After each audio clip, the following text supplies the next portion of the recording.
My father walked into my law firm's lobby. I almost didn't recognize him. 7 years will do that to a person, or maybe it was just that I'd spent so long trying to forget what he looked like. He was standing at the reception desk in his gray blazer, the one he always wore to impress people, looking around like he owned the place. My receptionist, a sharp young woman named Keely, was smiling that professional smile she gives everyone while clearly trying to figure out if this man had an appointment. He didn't. He never made appointments.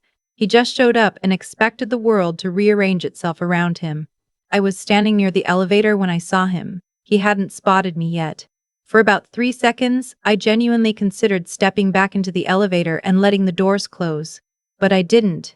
Because I'd spent 7 years building something he would never be able to take from me, and I was done hiding. I need to go back to the beginning though, because none of this makes sense without it. I was 26 when my mother died. She passed in November, quietly, the way she had always lived, never asking for much, never complaining, just fading until one morning she was gone. She left behind a small insurance policy, about $40,000, and a house that had been in her family for 2 generations. In her will, she left the house to me. Just me. My brother was older and had already been given money to start his business years before, so she wanted to make sure I had something solid to stand on. My father had other ideas. He sat me down 3 weeks after the funeral, while I was still raw from grief, and told me that the house would be sold and the money split between me, my brother, and himself. He said my mother would have wanted it that way. I told him she had a will. He told me wills were complicated and that family didn't need lawyers. I told him I was about to become a lawyer. He told me I was being selfish.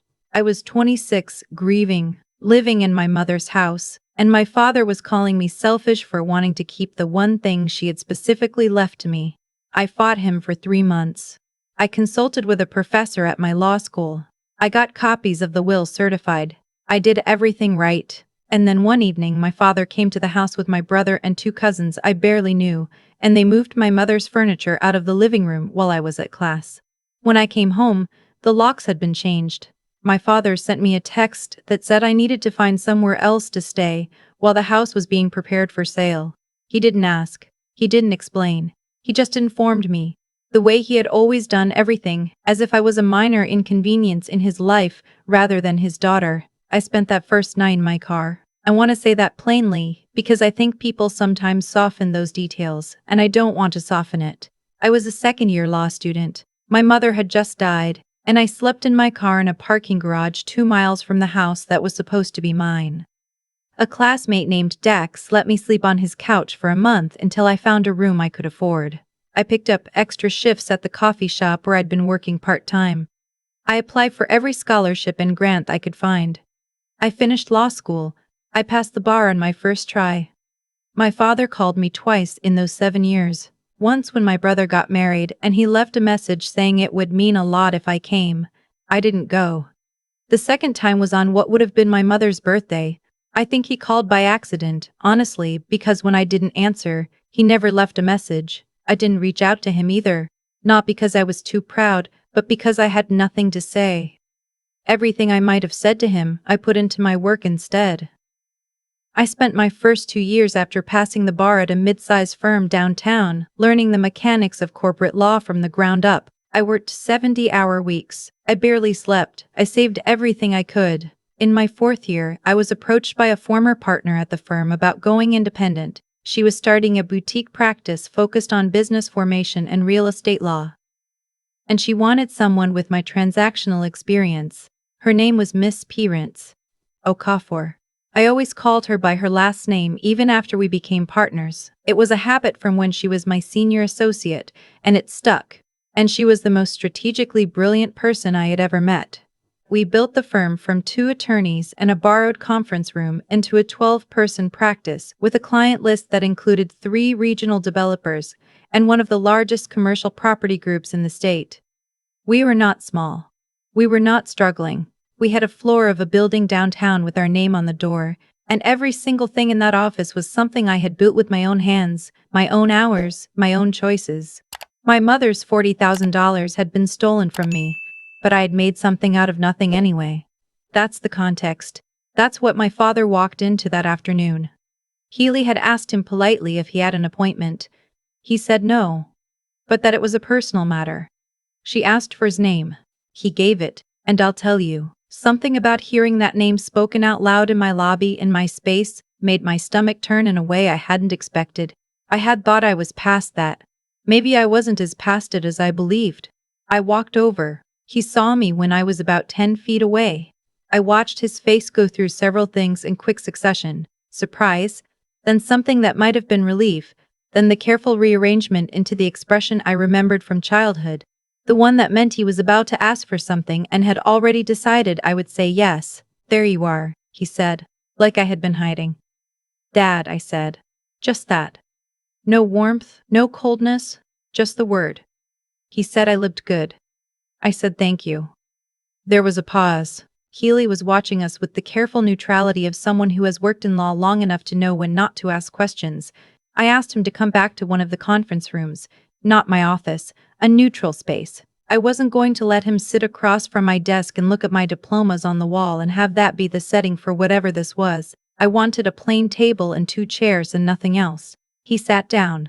I closed the door and sat across from him. I folded my hands on the table and waited. He started with small talk. How long had I been in this location?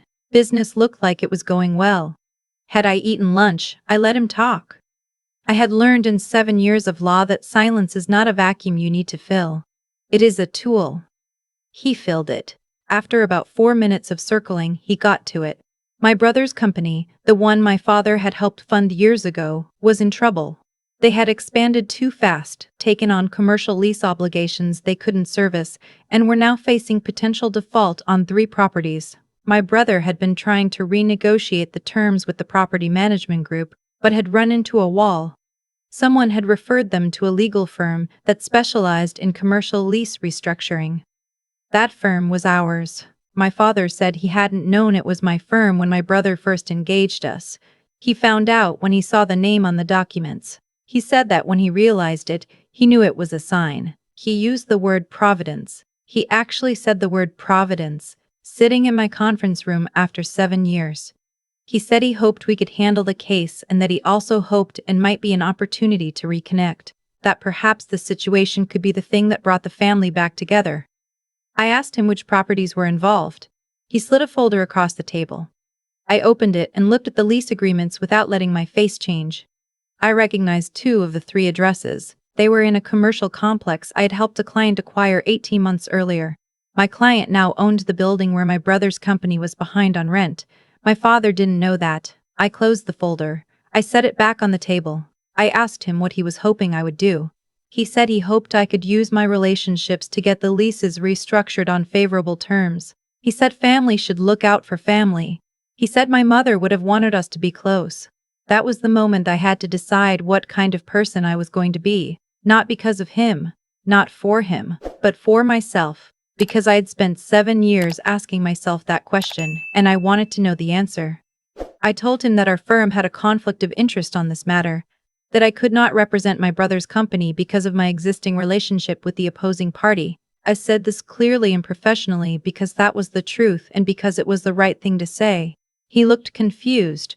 He asked what I meant by conflict of interest. I told him I was the outside counsel for the entity that owned 2 of the 3 properties my brother's company was in default on. I told him this was a matter of public record he could verify himself. There was a silence that was different from the earlier silences. This one had weight.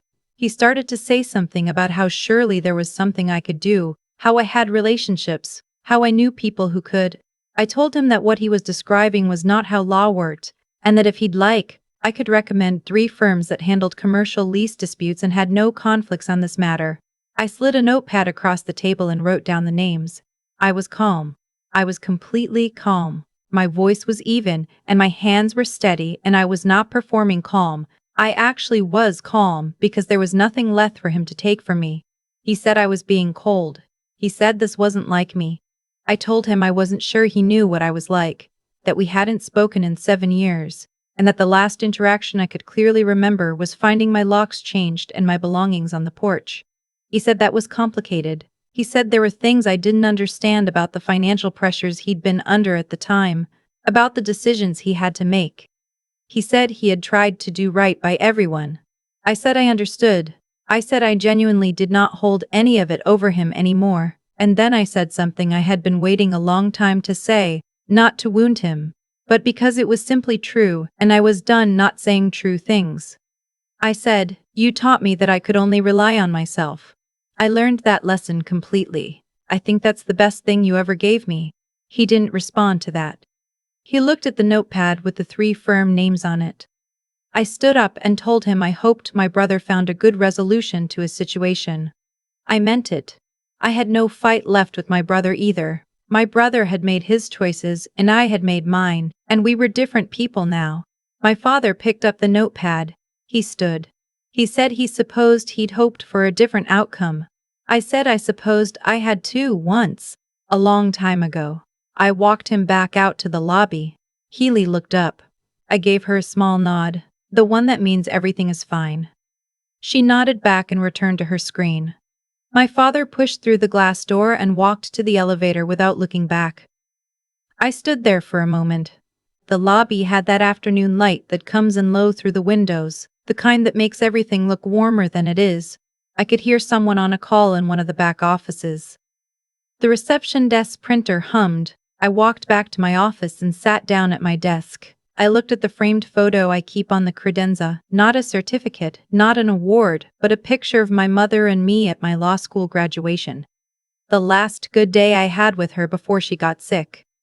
She's looking at the camera and I'm looking at her, and neither of us knew what was coming. I thought she would have liked this office. I thought she would have liked who I turned out to be. I had spent so much time in those 7 years believing that if I became successful enough, built something solid enough, the feeling of loss would eventually have somewhere to live that wasn't right in the middle of my chest. I don't know if that's true. I still miss her in the same specific way, the Tuesday morning way, the passing a particular bakery she liked way, the reaching for the phone to call her way. But I had built something. I had built it cleanly, without cutting corners, without using anyone, without asking anyone to hand me anything I hadn't earned. And where my father walked into the lobby I had paid for, stood on the floors I had leased, breathed the air in an office that existed because I had refused to give up. He hadn't taken any of that. He couldn't. There was nothing left to take. My brother called me 2 weeks later. I almost didn't pick up, and then I did, because I am 33 years old and I have spent enough years not picking up the phone. He said he'd heard about the conflict of interest situation. He said he'd used one of the firms I recommended and they were making progress. He said, and I could hear that this cost him something, that he was sorry about what happened with the house, that he knew he should have said something at the time, that he had been younger and scared of Dad, and he took the easy road. I said I appreciated him saying that. He asked if we could get coffee sometime. I said maybe. Not yes, not no. Maybe. Which was more than I had given anyone in that family in a long time. I thought about that afterward. The maybe. What it meant that I had said it, whether I wanted to mean it or was just performing openness because it seemed like the right thing to do. I don't have a clean answer. I think that's honest. Healing isn't a moment. It's not the scene in the lobby where you stand your ground and your voice doesn't shake. It's the Tuesday mornings afterward, the small decisions, the choosing who you let back in, and at what distance and why. I'm still making those decisions. I will probably keep making them. What I do know is this. My mother left me something and my father took it, and I built 10 times that with my own hands anyway. Not to prove something to him. I stopped wanting to prove things to him somewhere around year 4. I built it because building was the only thing that made the grief feel like it had somewhere useful to go. And I am still here. And the office has afternoon light. And some days, that is genuinely enough. I've thought a lot about the moment my father said Providence. That word in my conference room, after 7 years of silence. I've turned it over enough times that it's lost most of its shape. But what I keep coming back to isn't the word itself. It's what he meant by it. He meant that the universe had arranged things for his convenience, that my success existed somehow, so that he could benefit from it. That's not providence. That's just a pattern I recognize from childhood, the same one that explained why my mother's house was sold before she'd been in the ground a month. There's something I want to say about cause and effect, because I think people get it wrong sometimes. They want it to be dramatic. They want the person who wronged you to suffer visibly, publicly, in a way that feels proportionate to what they took. I used to want that too in the early years. Sitting on Dex's couch with a casebook on my lap and a coffee going cold, I wanted my father to see what he'd done and feel the weight of it. But that's not how it works. What actually happens is quieter and more permanent. The choices you make accumulate. Every time my father chose convenience over integrity, every time he decided that his comfort mattered more than what was right, he was building a version of himself that couldn't be trusted. And that version of himself is what walked into my lobby. Not a villain, just a man who had spent decades choosing the easy road and arrived, finally, at a place where there were no more easy roads left. And me. Every time I chose to keep going when I had every reason to stop, I was building something too. Not for him. Not to prove anything to anyone. I built it because the alternative was to let grief and injustice be the last word, and I wasn't willing to let that be the ending. That's what I mean when I think about what Ms. Okafor used to say in our early years together: your reputation is just your decisions, compounded. She wasn't talking about image, she was talking about character. The thing that either holds or doesn't when pressure is applied. My father's character didn't hold. Mine did. That's not luck or fate or anything mystical. That's just the math of how a person is built over time. The hard thing, the part I still sit with, is my brother. He called. He apologized. And I said, maybe. I've been asking myself since then whether that maybe was wisdom or self-protection dressed up as wisdom. I don't have the answer yet. What I do know is that forgiveness and access are not the same thing. I can release the weight of what he did without handing him back a key to my life. Those are separate decisions, and I get to make both of them on my own timeline. The office still has that afternoon light. Keely still gives everyone the same professional smile until she knows what she's dealing with. The framed photo of my mother is still on the credenza. I am still here, I am still building. And the person I've become, she is entirely mine.